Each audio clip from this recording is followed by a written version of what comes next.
The following podcast is a deep, shallow dive production. Okay, let's go.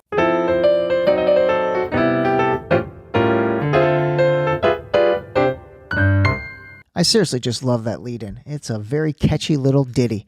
Hey everybody, Ray Dustar here, and I am back with episode 3 of the Deep Shallow Dive 712 edition, where today we are going to talk about central bank digital currencies. The acronym is CBDC, and this is, again, something that I want to get onto your radar if it's not already there, because I think in the next couple months it's going to show up and pop up big time. So with every episode, maybe we'll start off with a little housekeeping. And today, not much really to keep house about, except I just wanted to say if you didn't get a chance to listen to episode number 2, you should go and take a listen to that, because it talks about the BRICS alliance and the addition of Saudi Arabia, Iran, and the UAE to the already existing 6 countries: Brazil, Russia, India, China, and South Africa. And more than anything, just how this is turning into a global powerhouse alliance. All right, so let's jump into the CBDC. So here's the deal with this. We already kind of have a digital currency, and we've already gotten comfortable basically paying for things off our phone. I mean, there's Venmo, PayPal, Apple Pay, Cash App, Zelle. So we've gotten comfortable spending money digitally. I don't even think I carry much cash at all on me anymore these days, because I know I've got access to my phone and I can pretty much pay for anything that way. And obviously I've got my credit cards with me as well. By the way, I'm going to totally admit this. When I was in my 20s, I'd carry a money clip, and I'd always have 100 on the outside of the money clip. But underneath that 100 was not other hundreds. But when you pull out a money clip, you only see that top bill, which was a Hondy. Hey, I said in my maiden episode I'm going to keep it real, and that's what I'm doing. Okay, but here's the difference when it comes to a CBDC, and again, central bank digital currency. This is a government entity, and so this is going to be powered on the blockchain. And if you don't know what the blockchain is, the simplest way to think about it is it's basically a graph on the internet where everything is trackable and traceable, really down to the penny and the microsecond and any transaction whatsoever. So you can truly follow the money. I'm talking literally follow the money when it comes to the CBDC that's on the blockchain and the potential for that. Now, let me be clear. Let me actually be very clear. In this episode, I'm not talking about the good or the bad of this. I'm just getting it on your radar, and I'm just helping you understand what it is, because it's coming, and there's definitely going to be a tremendous change in how we handle money. In addition to, I guess, the trackability when it comes to the CBC at a government level, there's also programmability when it comes to this.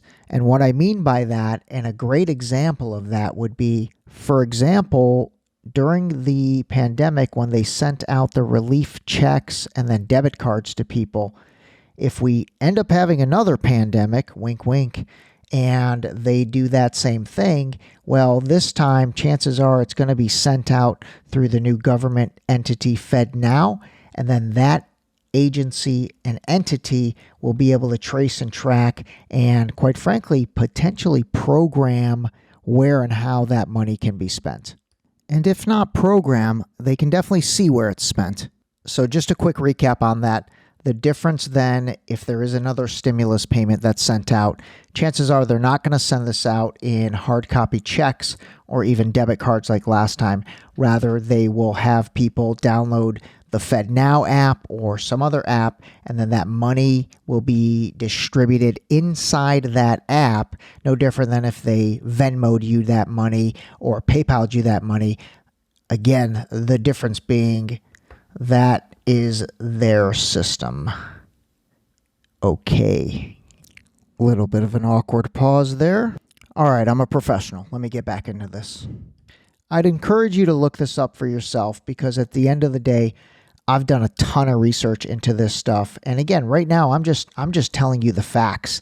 I'm telling you what this stuff is capable of. And so if you listen to what I just said and was like, no, there's no way, Ray D, it can't do that. Just look it up yourself, because it can. One video in particular that you should Google is Google the Bank of International Settlements, and you'll see a representative from the Bank of International Settlements talking about the programmability of the CBDC. His name is Augustin Carstens, and he talks about the nature of the CBDC and the ability to have an additional level of control. It's like Janet Jackson. Control! Get what I got. Control! Now I'm all grown up. That just happened, and I am not editing it out. Okay, so just like BRICS, this is going to be another topic that gets a full deep shallow dive. But again, the goal today, get this on your radar: CBDC, central bank digital currency. I want you to get familiar with the term FedNow, because that thing's going to be, actually, it already did a soft launch with these banks. And this will be something we get into, like I said, in depth in a deep shallow dive. And then I just realized, like, for example, that interview of the gentleman from the BIS, I'll be able to put that clip in the deep shallow dive. So you'll be able to listen to direct stuff in that. And then at that point, hopefully I'll be filming by then, and you'll be able to see it on YouTube and see my pretty face delivering this insightful information. So there's a lot of great videos and there's a lot of great interviews about CBDC out there. Joe Rogan did a really good one with Tulsi Gabbard that I'd recommend you watch. And there's a guy named Mark Moss who I really like. He does a lot of good stuff, very insightful financial analysis and overall analysis in a very easy to understand format. So those guys talked about it, and really they both brought up one thing that is the biggest part of this 712 that I want to stress is this is what's going on in China right now, and this has been taking place since 2017 with a very centralized bank digital currency program that's been developed. And then the scariest part of that is they've linked it to a social credit score system, meaning that the way you behave and the things you do and don't do are directly related to the financial pocketbook that you have online. And if that is centralized and controlled, and the digital currency is centralized at a government level, and you're given a social credit score based on the things you do and don't do, and that is directly applicable to your finances, where it can be frozen, it can be taken away, it can be added to, that's a problem. It actually reminds me of a South Park episode where they were going skiing, and the ski instructor's like, if you cross your skis with another skier, you're going to have a bad time. And so this is like, if you link my money with my social credit score, I think we're going to have a bad time. All right, so here is the biggest takeaway of this. This is taking place in China right now, and so little information is allowed to leak from China. Gosh, I remember in the last Olympics, they didn't even let reporters into the country to basically witness what was going on. And so the question becomes, is this plan that is almost like case studied or beta tested in China, is this going to be rolled out to every other country? You know, I will tell you this, there are over 110 countries that are all in the development / testing / prototype and potentially launch phase of CBDCs in their respective countries. And I'm talking about United States, Canada, but then also Russia, Iran.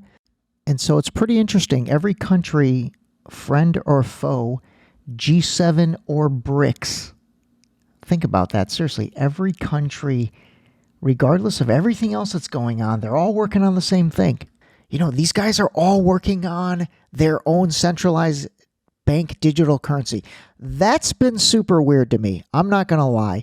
And then that has me thinking about a bigger picture, which I'll share in another dive or another 712. But anyway, at the end of the day, as far as this one goes, CBDC, centralized bank digital currency, you've got to gain an understanding about it. If you have any questions, send them my way, because this is going to be coming in a much bigger way, and the way we manage and deal with money is going to be changing, and so I want you to be ready for it.